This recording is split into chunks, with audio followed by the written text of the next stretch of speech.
Assalamualaikum warahmatullahi wabarakatuh. Alhamdulillahirabbil alamin wassalatu wassalamu ala Muhammad wa ala alihi wasallam.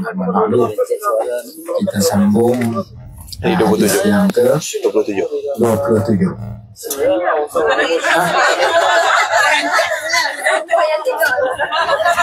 Hah? 27? Ada yang ke 26. 26 dah baca dah. 26 baca lah. Fazil Mamdud dah baca dah. Lena tu. Yang kata belum Lena tu. Ada 27.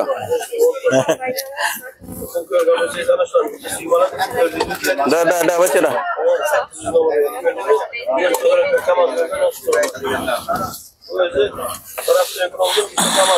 Bismillahirrahmanirrahim.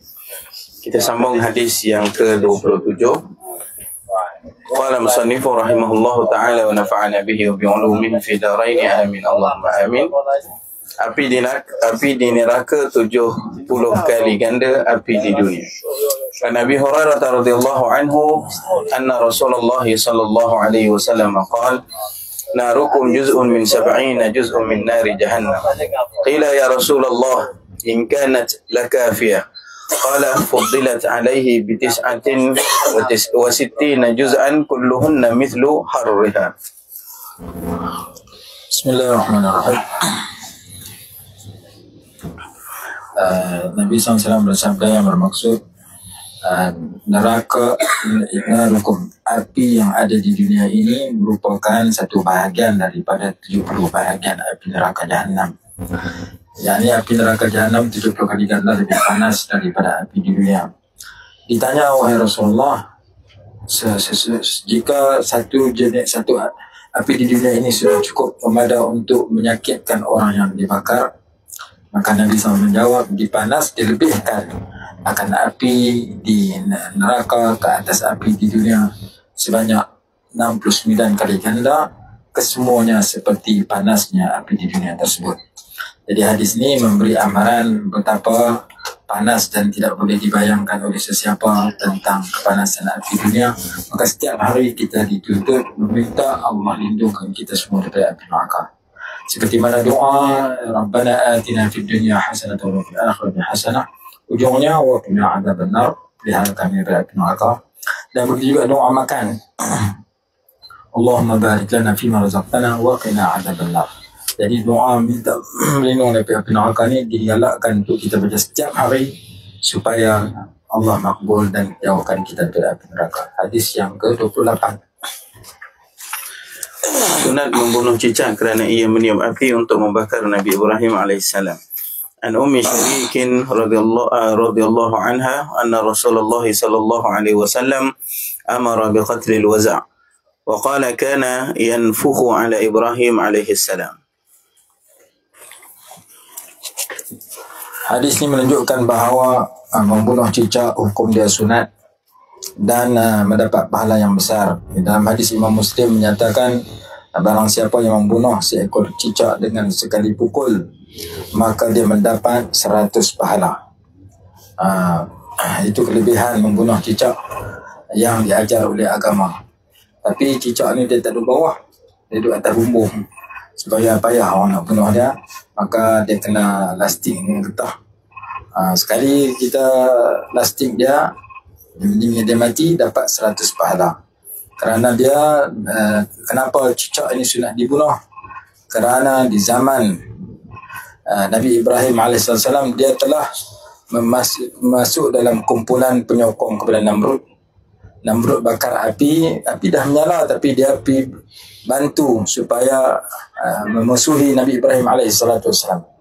Maka dia penyokong kepada raja yang zalim, menentang kepada Allah dan Rasul, maka seluruh jenis cicak adalah sunat dibunuh dan pahalanya besar. Yang meniup membunyi waktu gosor, dia juga. dia juga. Tapi orang Melayu kita buat hero pula, cicak man. Jadi bercanggah dengan apa yang kita pelajari di dalam hadis ini. Dan dalam syarah saya ada masukkan sikit kalau tak silap, rumah yang berbau za'faran tidak akan dimasuki cicak. kajian lah dalam kitab Fathul Mubdi, muka surat 65 di atas tu. Antara tabiat cicak, dia tidak akan masuk ke dalam rumah yang terdapat dalamnya bau za'faran. Jadi kalau orang bakar macam kemenyan, macam bau apa, bakhul tu, dia letak za'faran di dalam api tu bagi keluar asap bau za'faran, maka ketika itu dia boleh mengusir daripada dimasuki cicak ataupun spray yang bau za'faran tu. Baik, hadis yang ke-29. Doa pelindung diri. An Ibn Abbas radhiyallahu anhuma qala كان النبي صلى الله عليه وسلم يعوذ الحسن والحسين ويقول إن أباكما كان يعوذ بها إسماعيل وإسحاق أعوذ بكلمات الله التامات من كل شيطان وهامة ومن كل عين لامة. Nabi SAW membaca doa pelindung, doa pendinding kepada kedua cucu baginda, iaitu Al-Hasan wal-Husain radhiyallahu anhuma. Sina Hasan ni mati diracun, Sina Husain mati dipancung dan dibunuh. Badannya di Karbala, kepalanya di Mesir, bersebelahan dengan Masjid Azhar. Jadi Sayyidina Husain, cucu Nabi SAW, dikebumikan di dua tempat, iaitu jasadnya di Karbala, tempat dia dibunuh, sementara kepalanya dipindah dan akhir sekali dikebumikan bersebelahan dengan Masjid Azhar di kota Kahirah. Kalau kita baca kitab Bahrul Mazi karangan Syekh Muhammad Idris Al-Marbawi, di dalam pendahuluan kitab tersebut dia berkata, aku mempelajari Sunan Tirmizi di dalam Masjid Sayyidina Husain kepada Syekh Ibrahim As-Samaduti sehingga khatam, dan akhirnya dia mengarang kitab Bahrul Mazi. Setiap hari dia mengaji, dia balik catat. Hadis berikutnya dia balik catat sampai habis khatam, maka catatan dia itu dibukukan dan dibuat kitab yang bernama Bahrul Mazi. Sayyidina Hasan dan Sayyidina Husain didoakan perlindungan oleh Nabi SAW dengan doa yang pernah dibaca oleh Nabi Ibrahim AS kepada kedua anak baginda, iaitu Nabi Ismail AS dengan Nabi Ishaq AS. Daripada keturunan Nabi Ismail ini lahir Nabi Muhammad SAW. Daripada keturunan Nabi Ishaq lahir orang-orang Yahudi.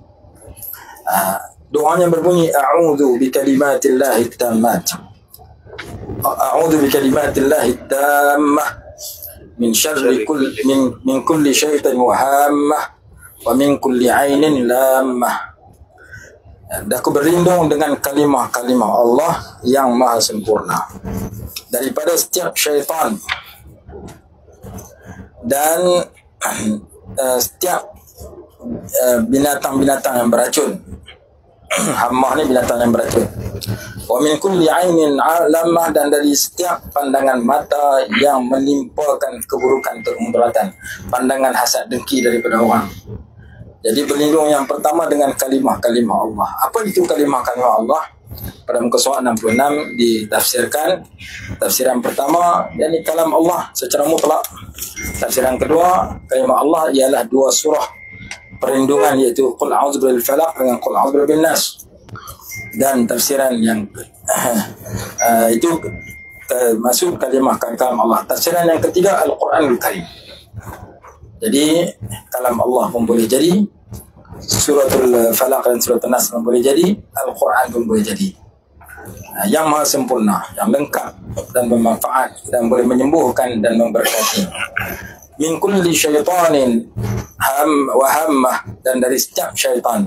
Syaitan ada dua jenis, jenis manusia dan jenis jin. Jenis jin secara hakikat, jenis manusia secara majazi, secara pinjaman ataupun musuh kepada Allah dan Rasul. Kemudian yang ketiga, wa min ain dan wa hammah, dan binatang-binatang yang beracun. Binatang yang beracun yang boleh memudaratkan seseorang manusia. Dan wa min kulli ainin lamah, daripada kejahatan setiap mata yang memandang dengan pandangan yang berniat buruk ataupun dengan hasad dengki yang boleh memudaratkan orang yang dipandang tersebut. Ini doa diriwayatkan oleh Imam Bukhari, bagaimana telah digunakan oleh Nabi Ibrahim alaihissalam dan diulang oleh Nabi SAW kepada kedua cucu baginda. Nabi Ibrahim baca kepada kedua anak, Nabi Muhammad SAW baca kepada Sayyidina Hasan dan Husain. Dalam hadis yang lain disebutkan bagaimana Nabi Ibrahim membaca doa ketika nak dibakar dalam api, hasbunallah wa ni'mal wakil. Dan Nabi SAW dengan para sahabat membaca doa yang sama ketika selepas perang Uhud, ketika diberitahu bahawa musuh akan kembali mengulangi untuk berperang, maka Nabi SAW membaca dengan para sahabat. Perang Uhud berlaku hari Sabtu, Rasulullah SAW baca hari Ahad. Ketika sampai di Hamra'ul Asad, menyebabkan Allah masukkan rasa takut ke dalam hati musuh, lalu musuh lari pulang tanpa berlaku peperangan pada hari berikutnya. Doa yang sama dibaca oleh Nabi Ibrahim AS, doa yang sama dibaca oleh Nabi SAW dengan para sahabat dalam perang Uhud, disebut dalam surah Ali Imran. Radhiyallahu ta'ala Sayyidina Hasan Sayyidina Husain radhiyallahu anhuma mendapat doa perlindungan yang kita bacakan dalam riwayat ini. Terus Hadis ke-30, seorang akan bersama orang yang dicintainya. An Anas radhiyallahu anhu anna rajulan sa'ala Nabi sallallahu alaihi wasallam 'ani as-sa'ah. Faqala mata as-sa'ah? Qala wa madza a'dadta laha? Qala la syai' illa anni uhibbu Allah wa rasulahu. Faqala anta ma'a man ahbabta.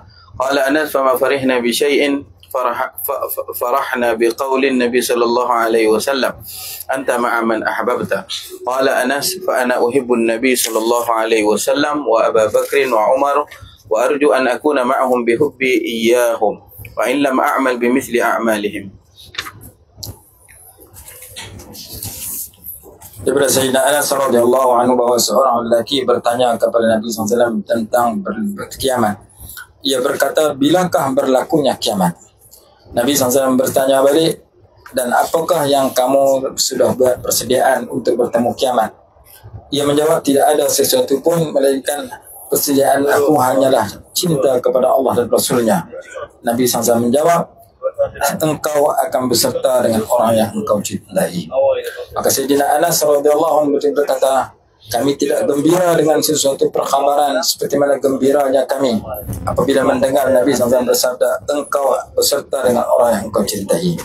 Kata Anas radhiyallahu ta'ala anhu, maka aku mencintai Nabi SAW, Sayyidina Abu Bakar, Sayyidina Umar radhiyallahu anhuma, dan aku mengharapkan diriku akan beserta dengan mereka dengan sebab cintaku kepada mereka, sekalipun aku tidak beramal seperti amalan mereka. Jadi hadis ini menawarkan kita kepada kita, tak mungkin kita boleh dapat beramal macam para sahabat, tak mungkin kita boleh dapat beramal seperti tabi'in, seperti mana para awliya illa salihin. Kemungkinan kita jauh amalan kita dengan mereka, tetapi dengan cinta kita kepada orang-orang yang baik, mudah-mudahan Allah memasukkan kita ke dalam syurga bersama dengan orang-orang baik yang kita cintai. Maka kita digalakkan hidup atas muka bumi mempelajari sesuatu pelajaran yang boleh menambah cinta kita kepada Allah dan Rasul dan kepada orang-orang yang Allah dan Rasul kasihi. Hadis ke-31, tiada lagi kematian di akhirat. An Abi Sa'id Al-Khudri radhiyallahu anhu qala Rasulullah sallallahu alaihi wasallam, yu'ta bil mauti ka hay'ati kabshin amlah fa yunadi munadin ya ahlal jannah fayashra'ibuna wa yanzuruna فيقول هل تعرفون هذا؟ فيقول نعم هذا الموت وكلهم قد رآه. ثم ينادي يا أهل النار فيشرئبون وينظرون فيقول وهل تعرفون هذا؟ فيقولون نعم هذا الموت وكلهم قد رآه. فيذبه ثم يقول يا أهل الجنة خلود فلا موت ويا أهل النار خلود فلا موت. ثم قرأ وأنذرهم يوم الحسرة إذ قضي الأمر وهم في غفلة وهؤلاء في غفلة أهل الدنيا وهم لا يؤمنون.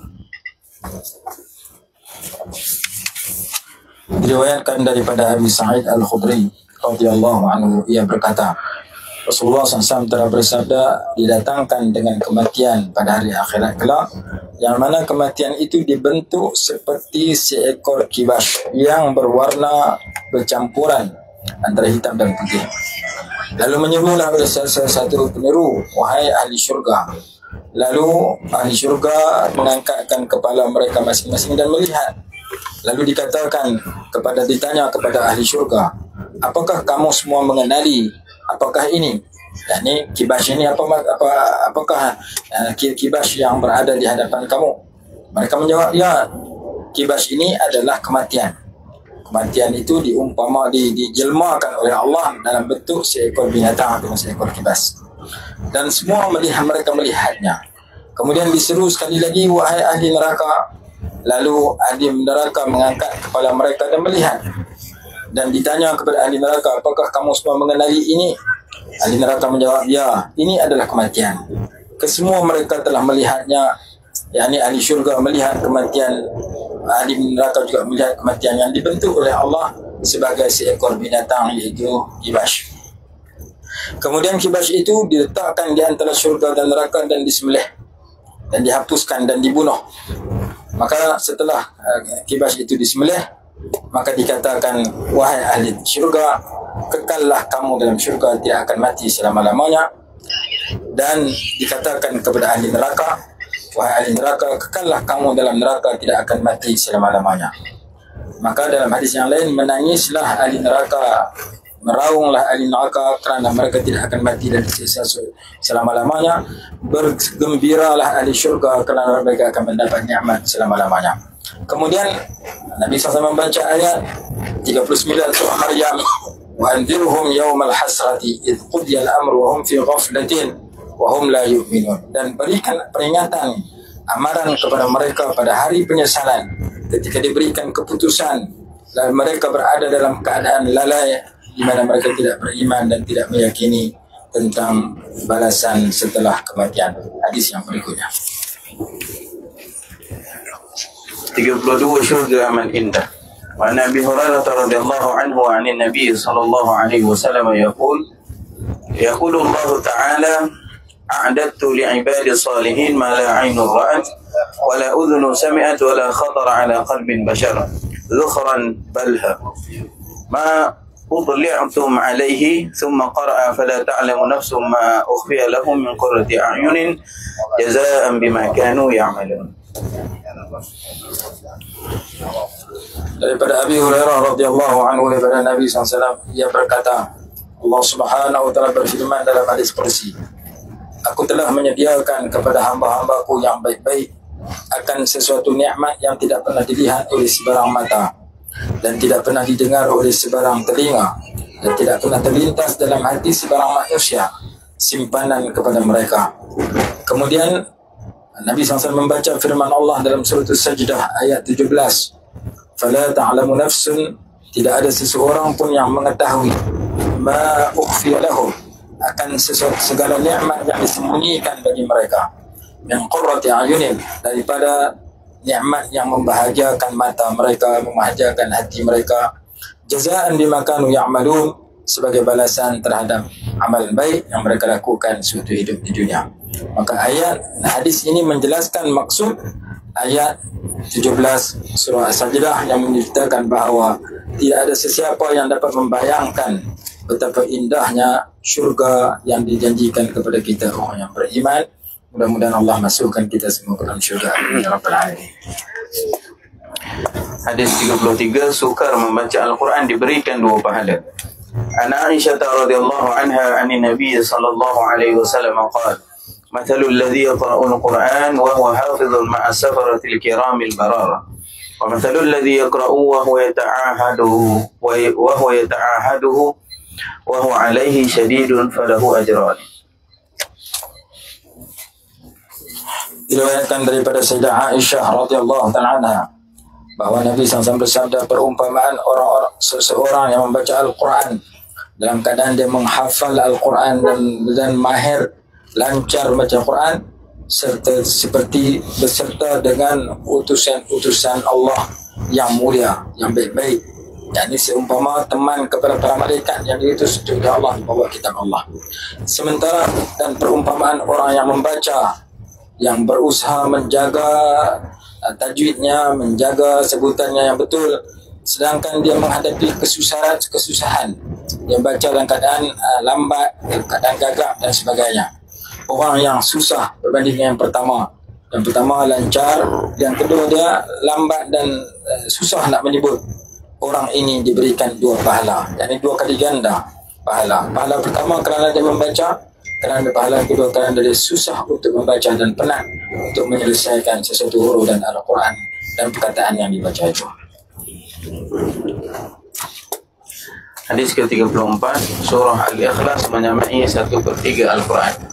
Wa Nabi Sa'id Al-Khudri radhiyallahu anhu qala Nabi sallallahu alaihi wasallam li ashabihi ayajizu ahadukum an yaqra'a thuluth al-Qur'an fi lailah فشق ذلك عليهم وقالوا أينا يطيق ذلك يا رسول الله فقال الله الواحد الصمد ثلث القرآن.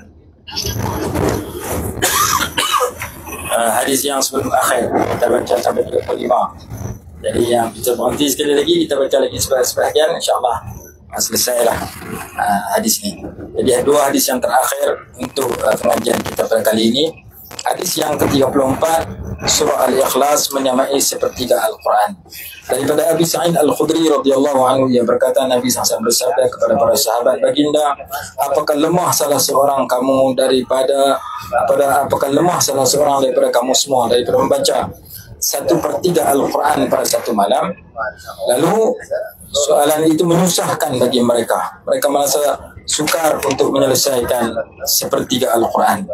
Dan mereka bertanya, siapakah di kalangan kami yang mampu melakukan sedemikian wahai Rasulullah? Maka Nabi SAW bersabda, Qul huwallahu ahad Allahus samad, menyamai 1/3 Al-Quran. Apa maksud menyamai 1/3 Al-Quran itu? Ada beberapa tafsiran di kalangan ulama. Ada ulama menyatakan Al-Quran tersusun daripada 3 perkara. Maka perkara yang ketiga adalah tauhid. Ada tentang hukum hakam, ada tentang kisah dan tauhid. Kumpulan pertama hukum hakam, kumpulan yang kedua kisah-kisah, kumpulan ketiga tauhid. Maka membaca Qul huwallahu ahad, keseluruhan surah itu mengisyaratkan kepada ketauhidan atau keesaan Allah Subhanahu wa taala. Maka dia seumpama 1/3 daripada 3 kumpulan tadi. Kumpulan hukum hakam, kumpulan berita khabar-khabar, berita-berita, dan kumpulan tauhid. Tafsiran yang kedua menyatakan membaca sekali Al-Quran pahalanya seperti membaca 1/3 Al-Quran, yakni seperti membaca 10 juzuk Al-Quran. Itulah di antara hadis yang menggalakkan kita mengambil berat dengan surah Qul huwallahu ahad ini. Ada hadis yang lain baca 3 zul sama dengan separuh Al-Quran. Baca Qul ya ayyuhal kafirun seperti 1/4 Al-Quran. Membaca suratul kafirun dan iza jaa nasrullah wal fath seperti membaca 1/4 Al-Quran. Ada riwayat-riwayat yang lain. Cuma riwayat yang lebih terkenal dan masyhur riwayat yang kita baca sekarang. Hadis yang terakhir yang ke-35.